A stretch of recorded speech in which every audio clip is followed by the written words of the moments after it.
I'm Hara. I'm one of the fellows here for this semester. I'm going to be the chair for this session, and let's hear it from our Shuchi Chawla from UT Austin on competitive analysis meets stochastic input, secondary problems, and profit inequalities. Thank you. So let me start this discussion with a motivating problem. So here's a very sort of standard problem that comes up in the context of serving ads to customers on some online platform. So imagine you go on Google and search for tennis shoes. Google needs to figure out which ads to show you, and there are advertisers that bid on these ad slots. And let's say Google's objective is to pick the highest bid and to maximize the sum of the bids. Will keep it very simple. Now the problem is that when you decide which ad to serve, you don't know who's going to show up next. So and let's say that you have some constraints on how often you can serve any particular ad. So here, let's say each advertiser can be served just once for this really simple example. Then we don't know which one to pick necessarily for the first shopper that arrives without knowing who is going to arrive next. Okay, so this is a simple online bipartite matching problem where our goal is to maximize the total weight of the matching. So sort of a toy problem, but rooted in some kind of real world system that needs to solve this sort of problem. Okay, and as you can see in this example here, these requests for ads are arriving over time. And if we are in the situation that Anupam talked about this morning, which is this online setup, and we don't know what's to arrive in the future, then this is basically a hopeless problem because you never know when you might get a very, very high value or very high weight set of edges. Okay, and here's an even simpler setup for this. So imagine you're an Uber driver and you want to pick one, select sort of serve one customer on your shift, and customers arrive over time, and there's some profit you get from serving any particular customer.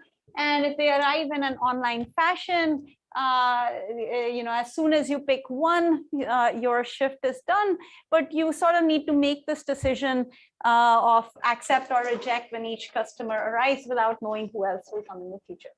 Okay, so basically the upshot is that this is, in the worst case, this is a pretty hopeless problem to solve if we don't have any information about the future. And this is quite unlike the kind of settings Anupam talked about this morning,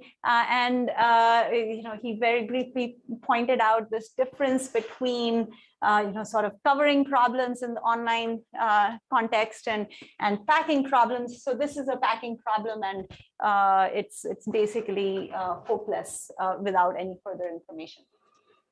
So keeping with the theme of this program, what we want to do is to figure out how we can incorporate data within these in the context of these problems in order to be able to make some progress. And probably the best or the strongest way of doing this might be to assume that you have enough data to know precisely the stochastic model from which your input is drawn. And if you were able to do that, then we can, at least the problem is now well formulated. Given this stochastic model, what is my best policy? Never mind computational aspects, but at least in terms of formulating the problem, you could imagine solving this. But for the worst case, we saw that this is too pessimistic, and even if we could design an algorithm, the algorithm would be tuned to, worst case and maybe unrealistic instances. And so that's not a great idea. And on the other hand, this other extreme can also be too strong of an extreme. It's too optimistic to assume we will have this entire model. And on the other hand, if we were to design an algorithm for a given model, this would be a brittle algorithm. It would not be robust to potential changes in the model or errors you might have made in coming up with the model. So what we want to explore is some middle ground where we take sort of aspects of both of these extremes. We can be robust to how we model the input, while at the same time obtaining a tractable problem where we can make some good algorithmic insights and come up with some interesting algorithms. So there are a number of different kinds of semi-random models. I'll describe a few approaches, and then we'll talk about two particular ones in this talk. I should say that this idea of coming up with semi-random models, it's an old idea within theoretical computer science. Has been explored for several decades. But more recently, there's been renewed interest in this topic, partly because of these very nice applications that arise in the context of economics and mechanism design. These are settings where the worst case is completely hopeless, whereas the completely stochastic setting is fairly well understood in various contexts. And so it makes sense. It gives us very fertile ground for exploring different kinds of semi-random models and coming up with some interesting techniques there. Okay, so what sorts of models can we imagine? So you could imagine, you don't have the entire input model, but you know something about the distribution. Maybe you have some core statistics that you can use to design an algorithm. Or alternately, maybe you don't know the input distribution, but you know that it belongs to some nice class, like IID models, for instance, would be that kind of a semi-random setup. Another possibility is that we don't know the model, but we do have sample access. We've seen vast instances of it. And in this talk, I will focus on the last line I mentioned here, which is that there's some amount of stochasticity in your input, but there's also some amount of some adversarial component to the input. And we'll talk more about this. And there are various other things. There are models where you have predictions about the input and so on. So this is not an exhaustive list. And just to place this in context, Anupam, of course, talked about the purely worst case this morning, and Ellen is going to talk about the sample access setting, and will be in this part stochastic, part adversarial context for this talk. Okay. So that was the 10,000-foot view. But let me now talk about the specific problems we'll discuss in this talk. So we'll talk about what I'll broadly call online selection problems. So we're going to have here n elements that will arrive in some sequence. Every element will have a weight. And what we're interested in doing is making accept reject decisions on these. So think of the Uber driver setting, where for every customer you're deciding whether to accept the ride or not. And our goal will be to maximize the total weight of the accepted elements under the constraint that the set we accept satisfies some feasibility constraint. It's going to be downwards closed, meaning that if I can accept the set, then I can also accept some subset of that. Okay, so that's the kind of problem we'll think about. And the Uber driver setting is what I'll call the single unit case. You're accepting only one of the given elements. The add slots setting I described is a little bit different here, because what we have here is like a bipartite graph, and what's arriving are these vertices or these shoppers on the right. And every time a shopper arrives, we don't just accept or reject them, but we figure out which edge to match, right? So it's more general than just an accept reject decision. So this is what I'll call online resource allocation, and it's a little bit more general than online selection. So we'll talk about this, but we'll also talk about matching, where the elements are the edges that are arriving over time. And again, we're making accept reject decisions. Okay, so these kinds of problems have been studied for many different kinds of feasibility constraints. Two others that I'll mention today are matroids, which if you don't know what matroids are, it's okay because we won't really go into that in this talk, but it's a setting that's been studied quite extensively. And then the K unit case, which is like single unit, except now you can select up to K of the arriving elements. Okay, so these are some examples of the kinds of settings we can imagine here. Okay. So what about the semi-random model? So notice that there are two aspects to an instance here. There's the order in which the elements arrive, and there's the weight that each element has. And we're going to consider two different settings, where one of these is stochastic and the other is adversarial. So the secretary problem is a setting where the weights of the elements are completely adversarial. We know nothing about them to begin with. And we observe these weights as we observe the elements. But the arrival order over the elements is uniformly random. Okay. And the alternative setting we'll look at is what's called the profit inequality setting. Here, the weights are drawn from known distributions, but the arrival order is unknown ahead of time. You can think of this as being adversarial, but really for the algorithms we design, we won't even need to know what the arrival order is ahead of time. And these are both problems that were studied decades back within optimal stopping theory, and there's been this renewed interest in these settings because of connections to mechanism design. I won't elaborate on that really. Okay. So we're bridging this worst case with the stochastic setting by bringing in these elements of adversarial input and stochasticity.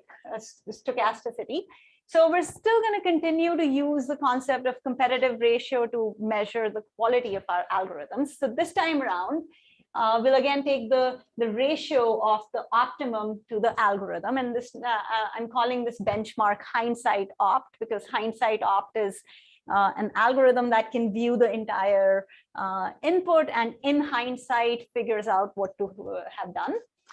And we're gonna, so hindsight opt and the algorithm are both gonna face the same randomness in the input. So we'll take the ratio of the expectations of these quantities, and then whatever adversarial component the input has will maximize the ratio over that. Okay, so that's our benchmark. And so let's just quickly note that for the secretary problem setting, in the single unit case where we're only accepting one element, the hindsight optimum is just the maximum weight over all the elements. Same for the profit inequality, except now we plug in, we take the expectation of this map. Okay, so that's what we are competing against. Is the model clear to everyone? Any questions?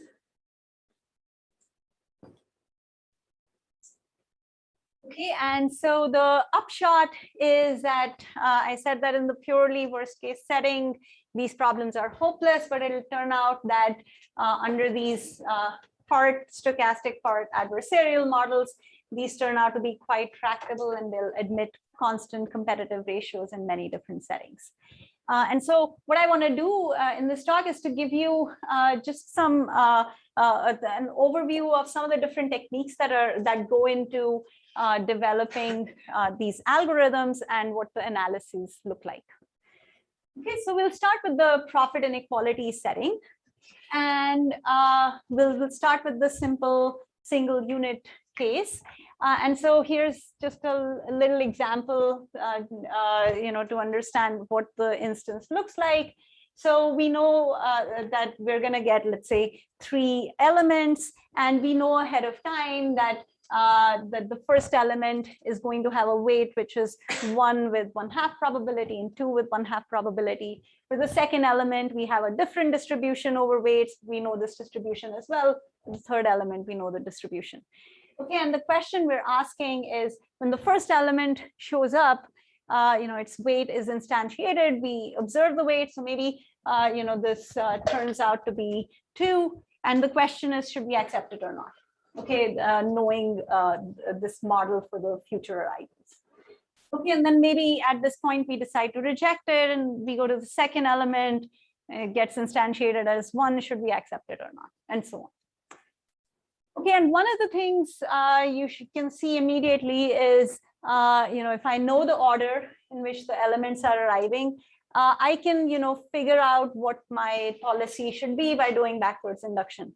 But that's not what I want to do, because I want to actually understand how, let's say, that optimal backwards induction solution, how does that compare to the hindsight opt, right? So, doing backwards induction doesn't give me intuition for that. Okay, and furthermore, if I didn't know the order and all I see is this first element, but I don't know, which of the other 2 is going to arrive next, then the backwards induction approach doesn't quite work. Okay, so that's the issue. So we don't want to do backwards induction, but nevertheless, we can at least understand what the hindsight optimum looks like, because the hindsight optimum doesn't depend on the order of arrivals. Okay, no matter what order they arrive in, it just picks the maximum of the instantiated weights. Okay, so one of the things we could do is to ask, well, what is the likelihood that,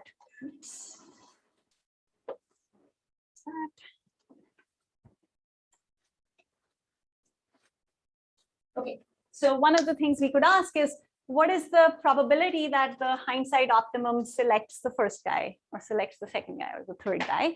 And let me call this xi. And if we know these, we can just write down hindsight opt in this fashion. It's sum over I of xi times the weight that the ith guy has, conditioned on being accepted by opt. And we can certainly do that here. So I can ask, what is the probability that this guy is the highest? It's the probability that this is at 5, and it doesn't matter what the others are at. So this is clearly 1/4. Right? And then I can ask, what is the probability that this guy is the highest? So now this, depending on whether the value is 2 or 3, I can do a little calculation. I can calculate these given the distributions. So now here's the idea that we're going to implement. We're going to try to, mimic in our algorithm these optimal probabilities. Okay, so what do I mean by that? So when the first element arrives, I know what this x1 is. I'm going to accept this element with probability x1. Okay, but I only want to accept the x1 highest quantiles of this element. I want to do the best possible with that x1 constraint. So how do I do this? Well, I'm going to just compute some threshold p1 such that the probability that the w1 is greater than equal to t1, this is precisely x1. So these are the top x1 quantiles for this element. Okay, and observe that opt selected this element with probability x1. I'm selecting this element with probability x1, but I'm just focusing on the highest x1 quantiles. So my expected weight condition on selecting it is at least as large as the opt's expected weight from this element condition on selecting it. Okay, so that's great. And then if I don't select this element, I go to element 2, and now I want to accept element 2 with probability x2, and I can do the same thing. So I'll find some threshold T2 such that this probability is exactly x2. And I'll keep doing this. Okay. And so if I do this, I can write down the total weight the algorithm gets, or the expected weight the algorithm gets, as the sum over I of, well, there's the probability that the algorithm even reaches the ith person because he might have already accepted something before. Okay. Times this xi, this is the probability that I accept the ith thing, times this expected weight condition on accepting.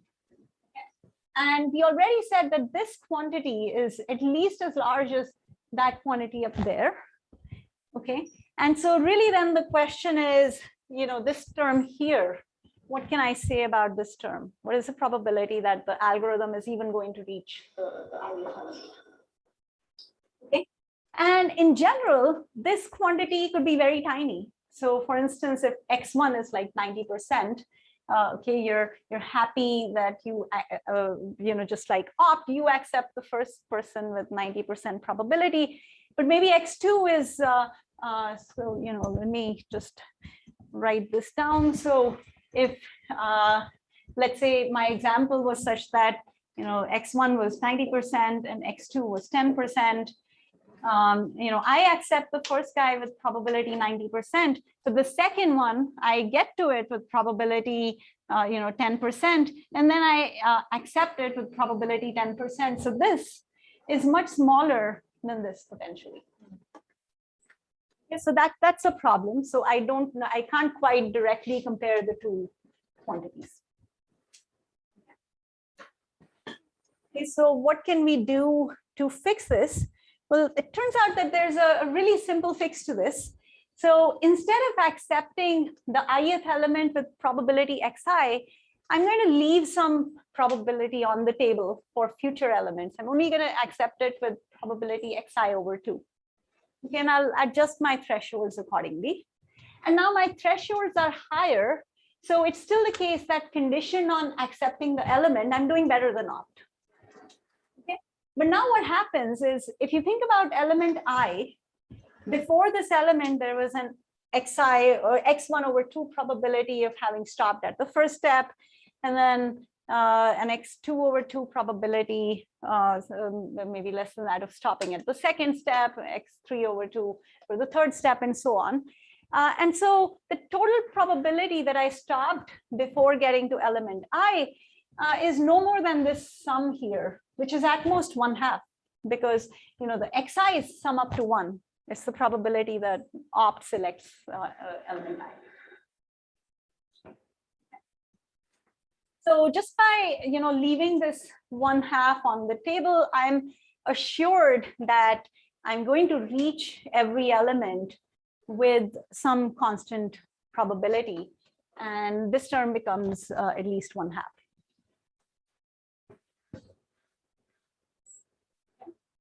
So I lose a factor of 1/2 here. I lose a factor of 1/2 here. This gives us a 4 competitive algorithm for this problem.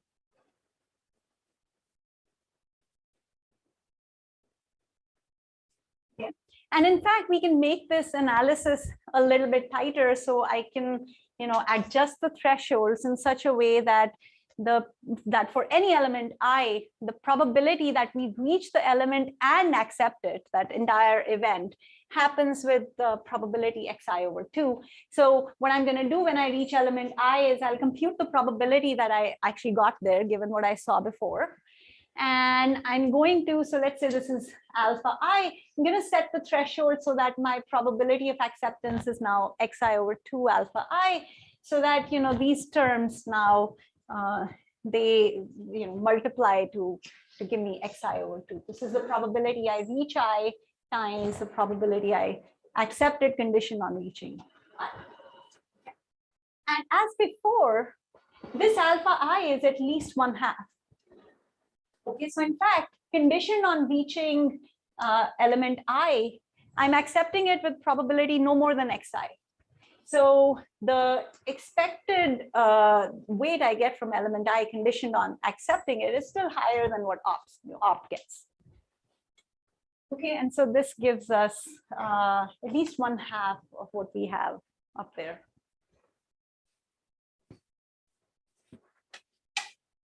Okay, and this 1/2 for this setting turns out to be tight. And here's a simple example showing this. So we just have 2 elements. The first one has a weight of 1 with probability 1.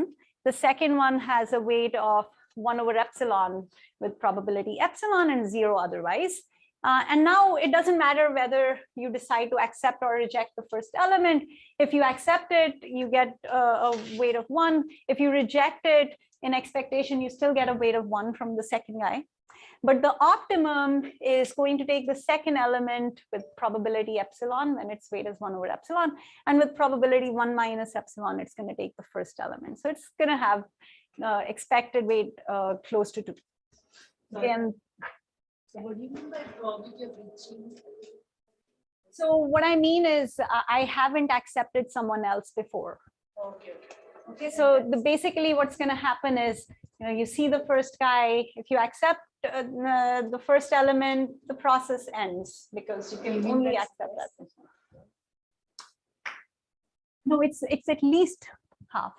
The probability that you reach an element is going to be at least 1/2 because the probability you stopped earlier is, x1 over 2 plus x2 over 2.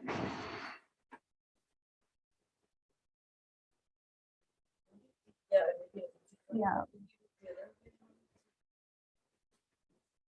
Oh, okay. No. Sorry. I was wondering if this analysis, like giving each dividing xi by some constant is like giving each of the probability distributions like a boost, right? Now, because, that you're giving them more expectation than they actually have. Somehow they because there are some principle of optimism. This some. So yeah, I'm not entirely sure what you mean. You're not really, giving a boost or changing the distributions. The question is just what, you're trying to figure out how many of the top quantiles for each distribution you're going to accept. And what we're saying is for every element, we don't want this to be any more than xi because opt does xi, but we also don't want this to be any smaller than xi over 2. Oh, no, I understand. So what I mean is xi over alpha is the corresponding threshold for another distribution which has which gives you more reward, right?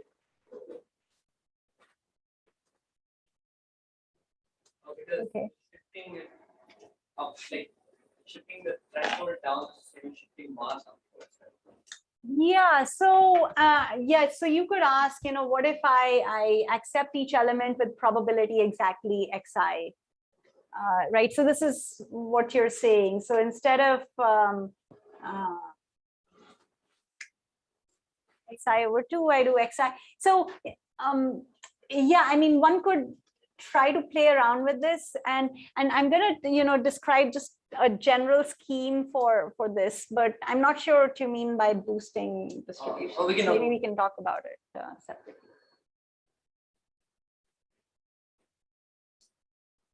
Okay, so here's another example of this. This time we'll talk about matchings. So now we have a graph and the elements that are arriving are edges in this graph, and every time an edge arrives, we decide whether to accept it or not, and our constraint is we want to maintain a matching. Okay, and so once again we will compute the probabilities xi that opt selects any edge I, and we're going to now again come up with a collision avoidance algorithm that tries to mimic these probabilities, but with a slight factor less, so that we still retain enough likelihood of reaching any particular element that will arrive in the future. So this time around, what we're going to do is when element I arrives, we will accept it. If it's still feasible to accept the element, we'll accept with probability xi over 3. We'll come up with the corresponding threshold. And once again, I can write down the algorithm's total weight as the sum over I of the probability that it's still feasible for me to accept the edge I when it arrives, times this xi over 3 times this expected weight condition on accepting. And once again, this quantity is going to be at least as large as what opt gets condition on accepting I. Okay. So again, the question is, what is this probability that edge I remains unblocked when we see this edge? And we can write this down as follows. So edge I is going to remain unblocked as long as neither of its endpoints have been matched yet. Okay, and if I look at one of the endpoints of this edge, then opt accepted, only one edge incident on this endpoint. So the sum of the x's corresponding to those edges is at most 1. And even if we've seen all of those edges before I, the total probability we might have accepted one of them is at most, the sum of those x's divided by 3. So I get at most a 1/3 for that blocking probability. And likewise for the second endpoint, basically the same thing. And so I lose this 1/3 2 times for each of the endpoints, and I'm still left over with this 1/3 probability of the edge being unblocked. Fairly simple idea. And so we can put all of this together, and we lose a factor 3 here, factor 3 here. We get at least a 1/9 of the optimal value. Again, of course, it's possible to tune these and do this in a more clever manner to get a better factor out. But the upshot is that you can get some constant fraction of the optimal weight.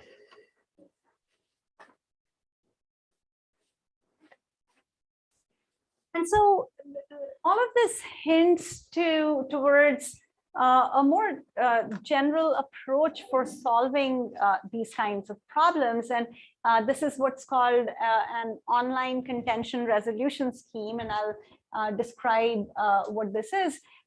It was first proposed for offline rounding by Chakuri et al. And then in the online context, it was proposed by Feldman, Svensson, and Zinklusen. And Ola is here, one of the authors on this work. Basically, this was proposed as a way of obtaining constant factor competitive ratios for profit inequalities. So what a COCRS does is it's given this fractional solution X for how the hindsight optimum accepts the different elements, and then it provides a procedure, an online procedure for determining when you get to a particular element in this space. It tells us the probability with which we ought to be accepting this element if it remains unblocked. Okay, and the goal is to do this in such a way that the net probability of accepting any particular element is going to be at least some fraction of this xi, some c times xi, and that's the c that shows up over there. And furthermore, we also want it to be the case that every element, when we arrive at it, it remains unblocked with probability at least c, so that the threshold we set for it is going to be, the probability we accept this element condition on it being unblocked is going to be no more than xi. And if we can ensure all of that, then the same kind of analysis I showed you before for writing down the algorithm's total weight gives us a C approximation here. Okay, so basically, if we can design a COCRS, this gives us a C competitive profit inequality.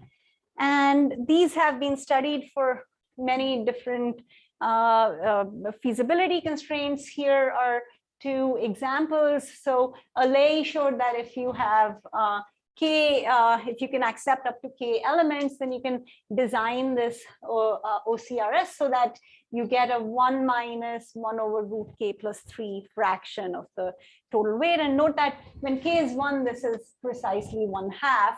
And as k increases, this steadily gets closer and closer to 1. And this turns out to be the asymptotically optimal competitive ratio for this setting. And Feldman et al. Showed that you can design a 1/2 OCRS for matroids, and then there are further results known for matroid intersections, improvements for the matching setting that I showed before, and so on. So I won't go into the details of these, but I just wanted to describe this general scheme. Yeah. So maybe I missed this, but how are you computing xi, or is this with an existence? Yeah, so I mean, you could compute xi through sampling, for example. Okay, so you could say, let's draw a bunch of samples. So this is, just looking at, what is the probability that I belongs to an optimal solution, right? So you could sample and compute these. Are there senses of, do you understand the limitation of this approach yet? Are there settings where you know this style of algorithm can't possibly work? Okay, so very good question. This is going to be my next point. So we said that if you could design an OCRS, then you can get a profit inequality. And in fact, it turns out that this goes in the other direction as well. And I say essentially because it goes in the other direction if you have a C competitive profit inequality against a slightly stronger benchmark, which is called the ex ante relaxation. So it's the benchmark where here you basically have the expected WI condition on WI being among the XI highest quantiles. Okay, so if I just replace this with something like this, and if I can get a C approximation against that slightly stronger benchmark, then in fact, it turns out that there's also a COCRS.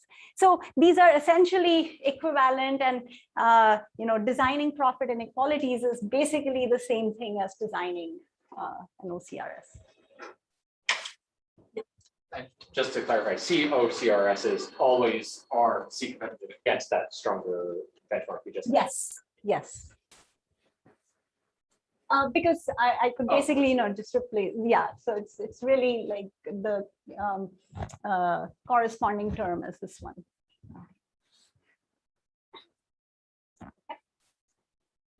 But OCRSs are not the only way we know how to design profit inequalities. So let me tell you some other techniques that have their own strengths. And in fact, it turns out that the original results on profit inequalities were really combinatorial in nature. And my favorite one is this very nice algorithm due to Samuel Kahn for the original single unit profit inequality. It says the following. It says that we're going to pick a single threshold, and we're just going to accept the first element that crosses a threshold. Okay, and what is the threshold we pick? We're just going to find some threshold so that there's at least one element that will cross it with probability 1/2. So this is very interesting the first time you see this, because with 1/2 probability at this threshold, we're not going to accept anything at all. So the algorithm's weight is 0, right? But with 1/2 probability, we'll accept something, and this is not necessarily even the best thing that crosses the threshold. There could be multiple things that cross the threshold. We're just going to pick the first one that arrives. And yet it turns out that this is only going to lose a factor of 2 relative to the hindsight optimum. So at first glance, this should not be possible, right? But I'll show you an analysis for this very neat result. And the proof is due to Samuel Kahn, but I will use an economic interpretation, which is very nice. And this is due to Feldman, Gravin, and Lussier. And this is actually a different Feldman than the one I had on the previous slide. So Michal Feldman, and that was more on Feldman. So different people, but overlapping work. Okay, so what is the interpretation? We're going to think of this threshold as a price for let's say the single resource we are selling to one of those customers, and we're picking the first person who wants to pay this price. And we're going to look at the total reward the algorithm or the optimum get in terms of the revenue from selling at that price. So this revenue is just T if the unit actually sells, and it's 0 otherwise. And the buyer's utility, which is going to be whatever weight they arrived with minus this price they paid. Okay. So that's the quantity we'll look at. And now observe that the optimum, we can just write this, we can bound it from above by this price T. Let's say we give this to the optimum all the time, plus whatever extra the optimum gets by selling to the person with the highest weight. Okay, so this plus here just means that you don't get anything if WI is smaller than T, but you get the difference if it's larger than T. Okay. And what does the algorithm get? Well, the algorithm gets that revenue of T if the unit actually sells, plus it's also going to get this difference if for the ith element, if the ith element sells. And when does the ith element sell? When we get to the ith element, if the item is unsold, so we haven't sold it to 1 through I, then we're going to get this difference, because when this difference is positive, we'll sell to the ith person. And when this difference is negative, it doesn't matter, this term is 0. Okay. And so in fact, we can, take the sum over I of these differences, okay, with the positive part of these differences, times the probability that we haven't sold the unit when we get to customer I.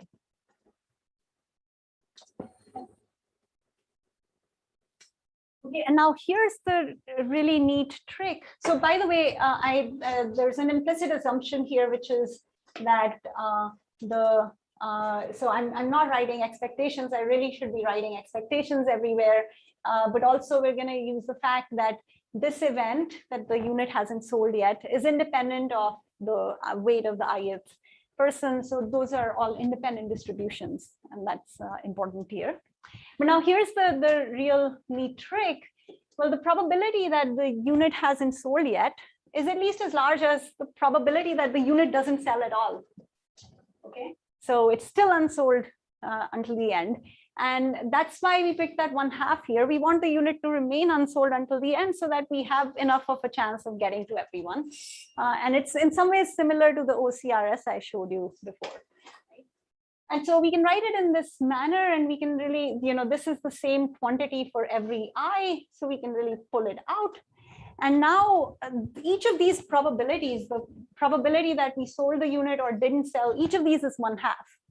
Okay, and so we get this lower bound on the algorithm's performance. If you just compare the two, we get a factor of 2 competitive ratio. So this holds before the last step, this holds for all. Yes, so in fact, everything until the last step holds for all T. And so it turns out that there are many choices of T that work. One particular one is we pick a T that equates these two components. Another one is that we pick a T that is 1/2 of R, and all of those work. And in fact, if these different ways of setting T give you different values, you can also pick anything within the range, and it still gives you a 2 competitive algorithm. So it's really a robust kind of argument.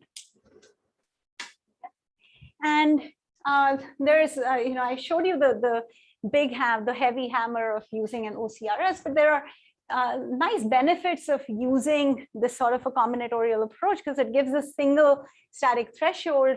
It's a lot easier to say, we're in a setting where maybe we don't know the distributions exactly. We need to compute one statistic, and that is this, median of the maximum weight. And it should be much easier to learn than, an OCRS. Yeah. The combinatorial approach just seems actually much simpler.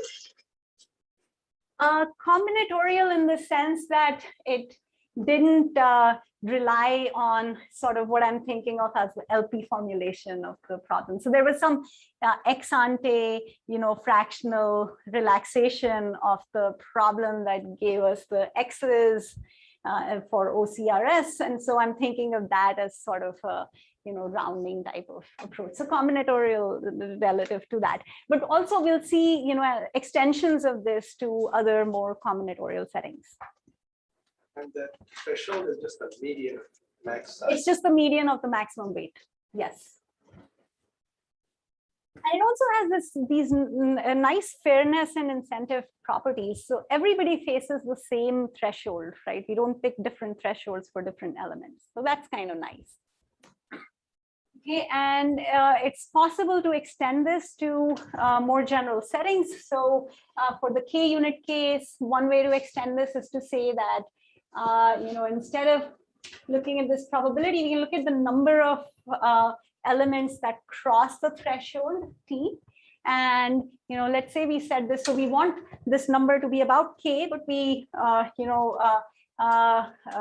set this to be slightly lower than that for concentration bounds to kick in, and get this. And this gives a 1 minus root of log k over k competitive ratio for the k unit case asymptotically. And then it turns out that a slightly different way of setting the threshold, in fact, gives better results for small k. So in particular, there are these two failure modes for this profit inequality. It could be the case that we set the threshold too low so that all units sell out before we've seen all customers. And the second failure mode is we set the threshold so high that we don't sell enough units.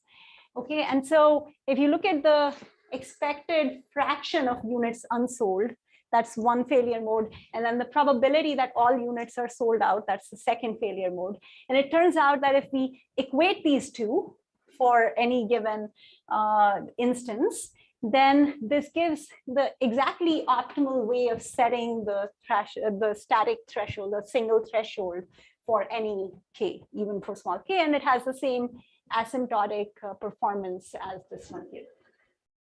Okay.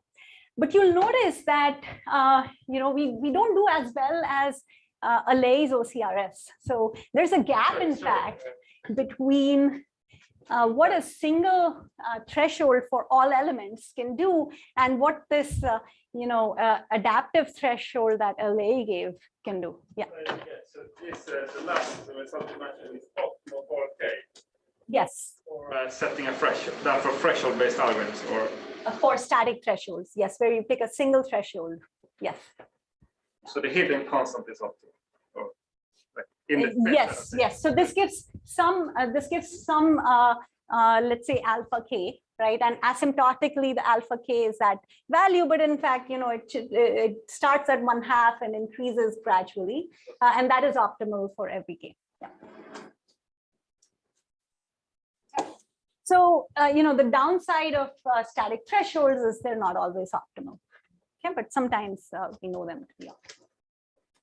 But basically, you need to for k items you want to keep this these thresholds 1/k or something like that, right? So you mean in terms of how many you want to sell? Yeah. Yeah. So roughly speaking, what's going to end up happening is that the fraction of units you sell is going to asymptotically be precisely this for the worst case instance. But for some instances, maybe you do better than that.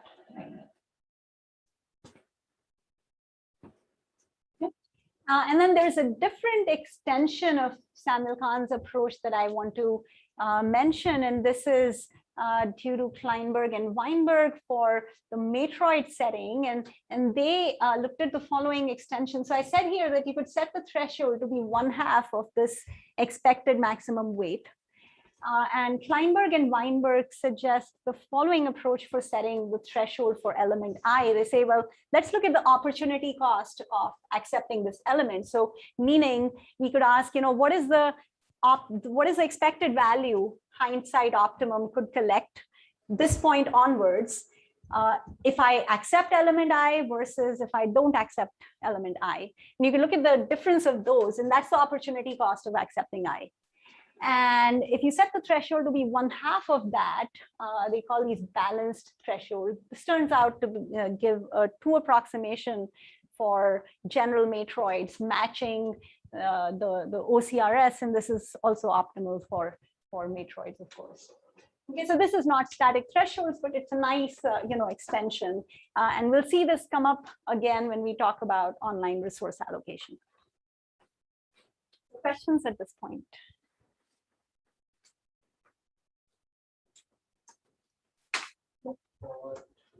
For matroids, does this Kleinberg-Weinberg approach do something?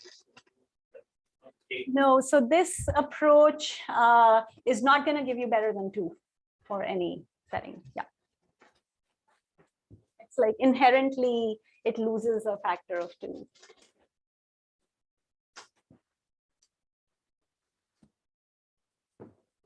Okay, so let's talk about online resource allocation, which I mentioned before is slightly general, more general setting in that, we're not just accepting or rejecting every element that arrives, but this time around we, have a bunch of resources and we have a bunch of customers, and now we actually need to decide which resource to allocate to which customer.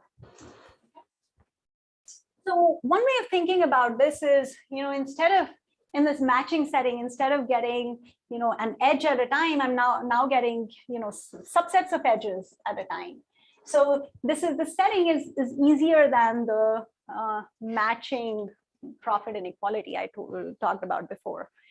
Because you could, just imagine that the edge, you could just pretend that the edges are actually arriving one by one. So we can certainly apply that matching OCRS. But this is a simpler setting, so we can ask, well, can we do better than what we can get for matching?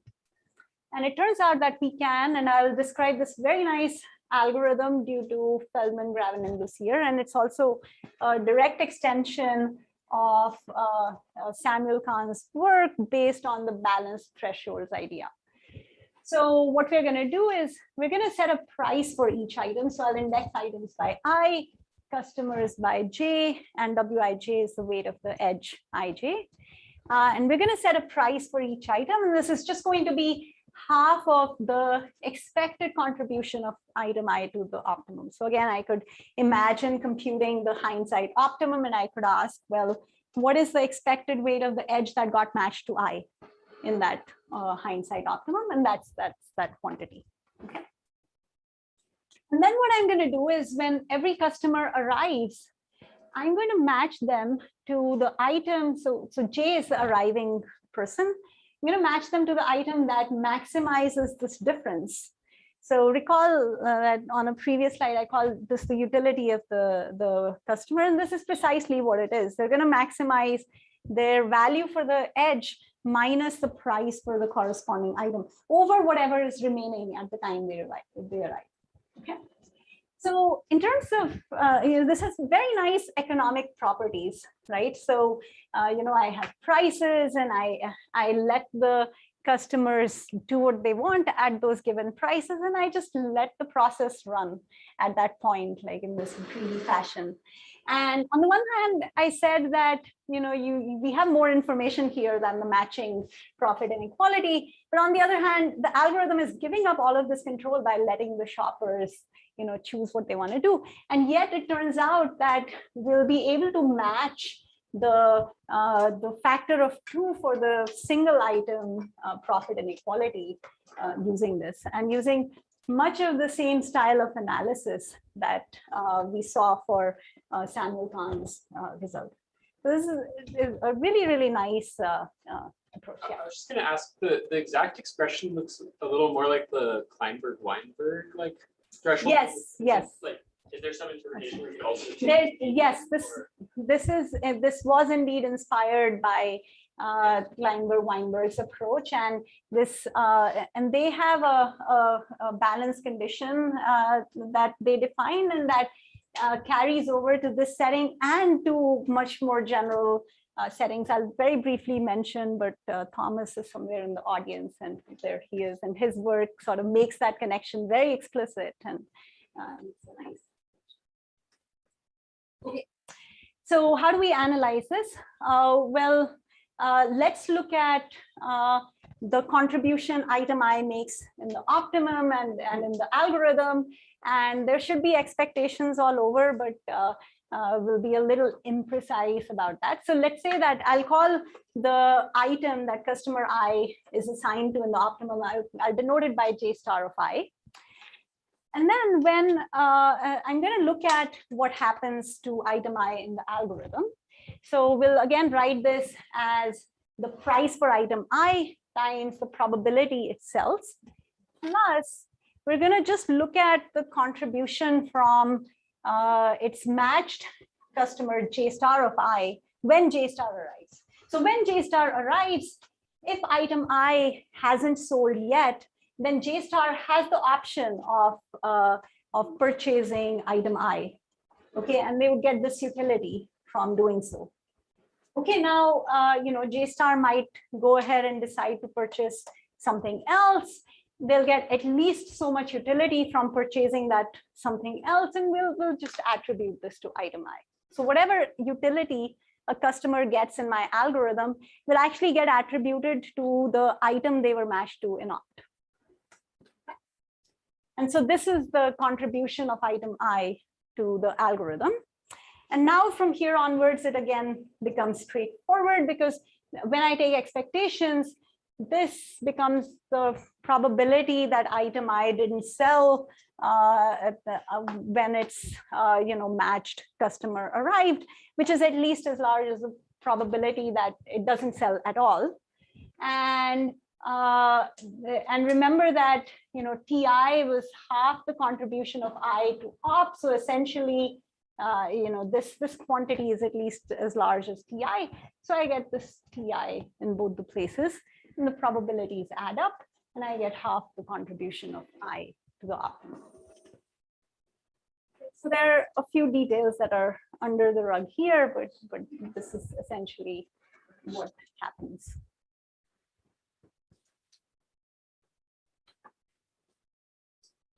Okay, and then as I said, this idea of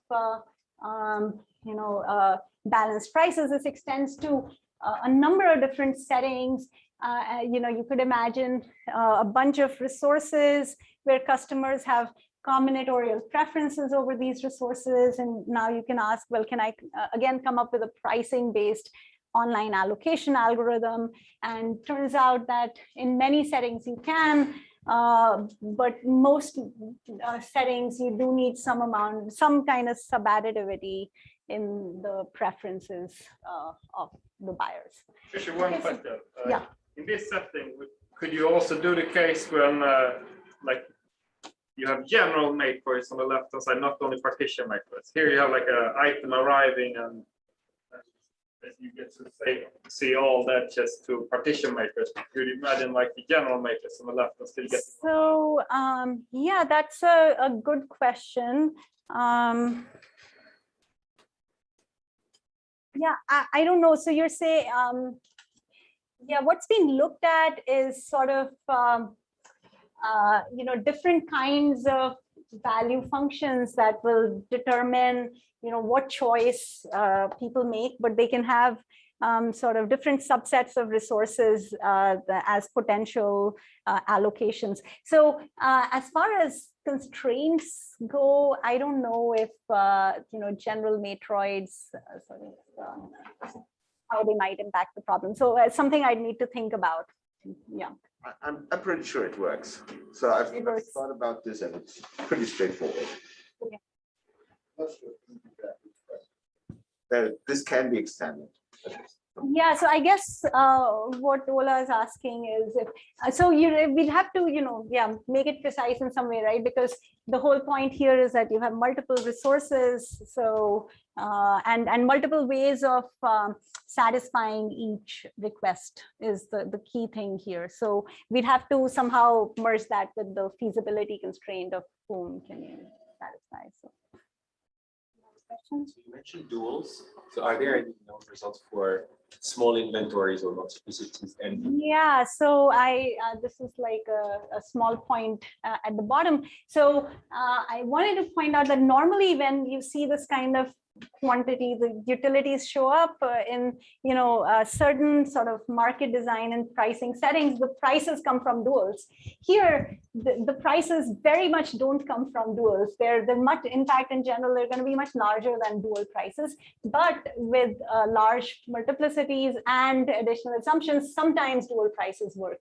Mostly they don't work. You cannot fix them, like pick the maximum duals. It's not clear how you would fix them. No, but it's an interesting question to think about. Yeah. Okay, so let me move on. So I have about 15 minutes left, and I want to talk about the secretary problem. So this is going to be a little bit quicker. Okay, so the secretary setting is entirely different or somewhat different, because now we don't have these distributions. All we know, and we have no idea even what the range of the values is.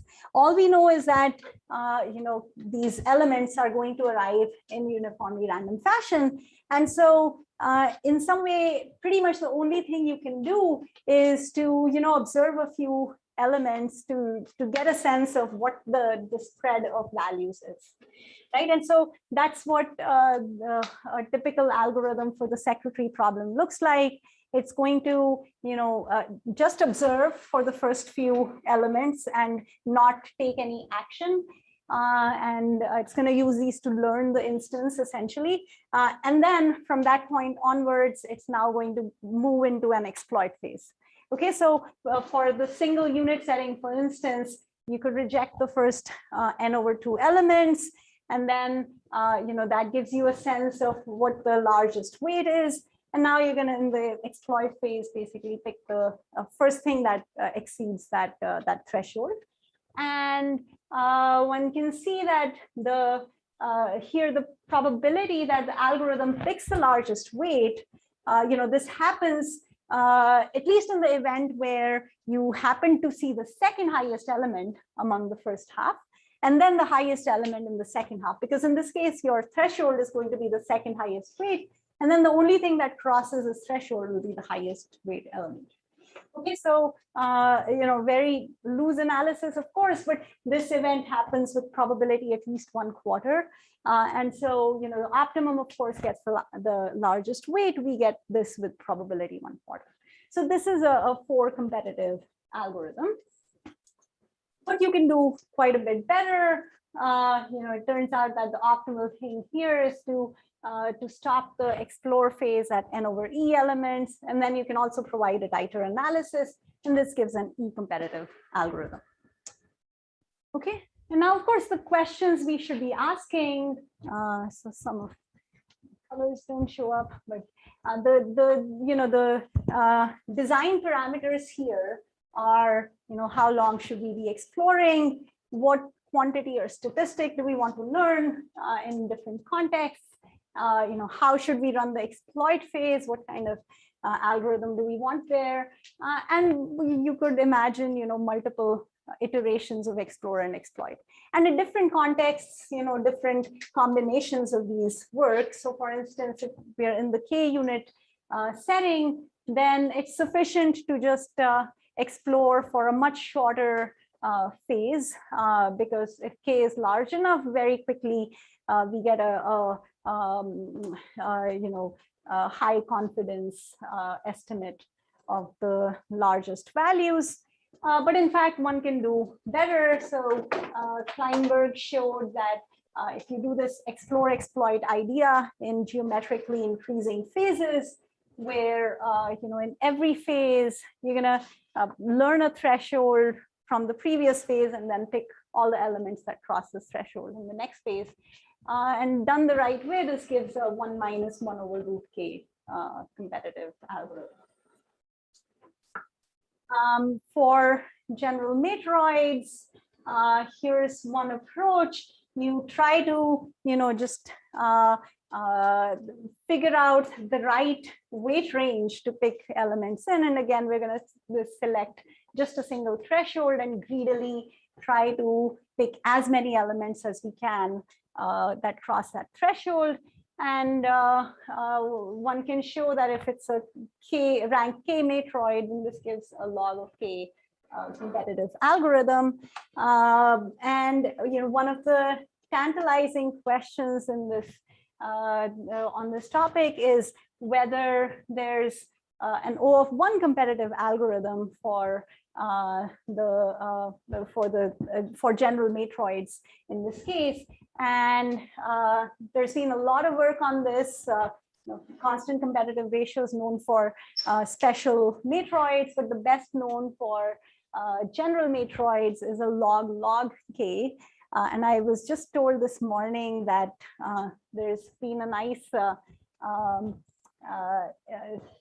work in this direction by Sharon Dubny, who showed a connection between this matroid secretary problem and the matroid OCRS that we talked about before, except in order to get the matroid secretary constant competitive ratio, you need to be able to solve the OCRS for correlated distributions. We said you could get a factor of 2 for independent distributions, for correlated distributions, correlated distributions, but random order of arrival. Okay, so maybe a question to attack this semester with the number of experts here in the audience. Okay, so I'll try to wrap up, but I want to mention, so going to online resource allocation here, I want to mention sort of two other ideas that have been explored in the literature. And the first one is, if we write down the, one of the things, so the question is, if you see, let's say half the instance, this is, a sample of half of the, elements that are going to arrive, we could, solve the problem over that random instance. And now what is it that we want to learn from that random instance to carry forward into our exploit phase? And one idea for packing problems is that you could, write down the dual. And as I said before, the dual, naturally gives prices over the resources we have. And I'm going pretty fast here, but happy to describe this in more detail offline. But if you write the dual, it gives these prices for the different resources. And then we do the same thing in the exploit phase, where we let every shopper, pick the utility maximizing item. And now one can again show that, if the item multiplicities are large enough, then, you can learn this dual pretty well in this explore phase. So that, using concentration bounds, you can get competitive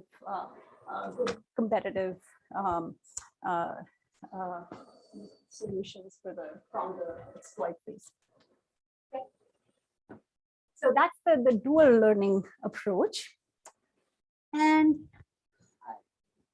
there's one last approach that I want to mention, which is due to Thomas and co-authors. And that is this very interesting idea that, instead of learning the dual and worrying about all of that, how about we just learn the primal? So what do we mean by learning the primal? What they suggest is the following very simple algorithm. It says, well, at every step, I'm going to just look at the instance I've seen so far. Okay, I'm going to solve for the optimal solution over this entire instance. Now, I can't do anything about the elements that arrived previously. Those are, I've already made decisions for those. But I'll look at the very last element and what this optimum from 1 to I tells me about how to serve request I. And I'm going to try to follow this optimum to the best of my ability. So, maybe this is a fractional solution. I'm going to round this fractional solution. And if it's still feasible to, add the same solution that this gives me for the ith guy, then I'm going to add it. Okay, so like best effort. And amazingly, this works. And in fact, it works better than the dual learning approach. And there's a very nice and simple analysis in particular for the matching setting. And I'm running out of time, so I won't go over it. But I encourage all of you to read this 2013 paper. It's a nice read. Okay, so just to wrap up, these are some of the different techniques I talked about, the two problems. There are lots of different connections between these two different ways of coming up with a semi-random model for online selection. And I want to really quickly mention a few different variants that have been studied. This is a very, very rich space, and there are 100 different variants one could imagine. So you could imagine, for instance, that there's maybe something extra about the weights, like their IID, so then you could hope to do better.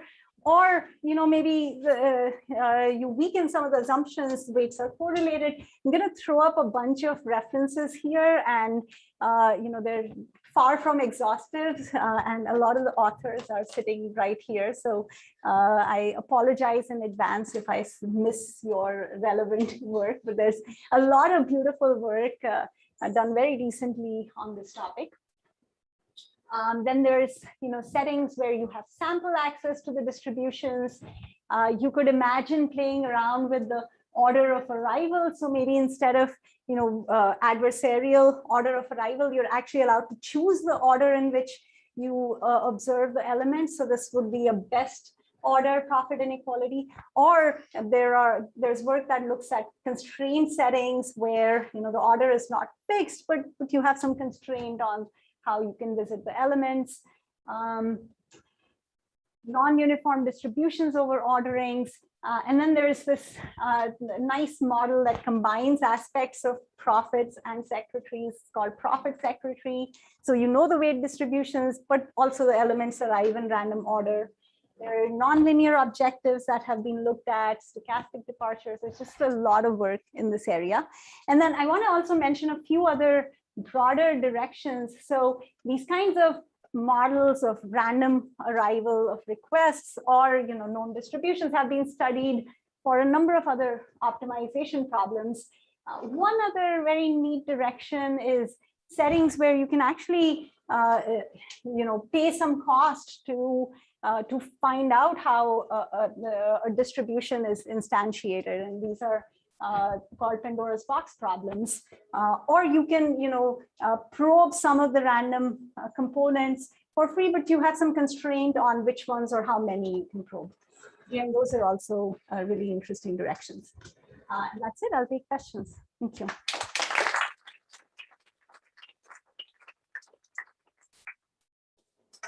We have a sense of how does the competitive ratio depend on the amount of uncertainty that will occur in the future? Like, is there parametric competitive ratios? Because in one extreme, if you know the graph or the instance, you expect to be performing. So typically in these settings, we know the feasibility constraint ahead of time. So that's one aspect. Now about the distributions. So you're asking, how closely do I need to know the distribution? And there's a little bit of work on, what if there are errors in estimating distributions? How do these, translate into worsening of the competitive ratio? So there's work from a few years back by Paul Duting and others on that. And Thomas, sorry. One tends to remember the first authors on it. I guess the shape of the distribution also matters. If you have a lot of spread versus some sort of concentration. The shape of the distribution. Do you have, Thomas, do you have some insight into that? So generally, all of this is actually always taking the worst case over all distributions. So we have one paper, Alex and I, together on MHR distributions. So assuming that you have a monotone hazard rate, then you can suddenly become far better than all of these. Yeah. I think that's the only paper in that sense that takes actually assumptions of it. And this MHR the assumption comes up in many different contexts, and these are distributions where the median is close to the mean, and that makes many things easier. That's a good question, though. And I briefly mentioned, thinking about correlations. So all of this work assumes independence, and it kind of is a crucial assumption. And sometimes, negative correlations work out just fine. But, thinking about models of positive correlation where you can still get good results, that's a very interesting direction to go.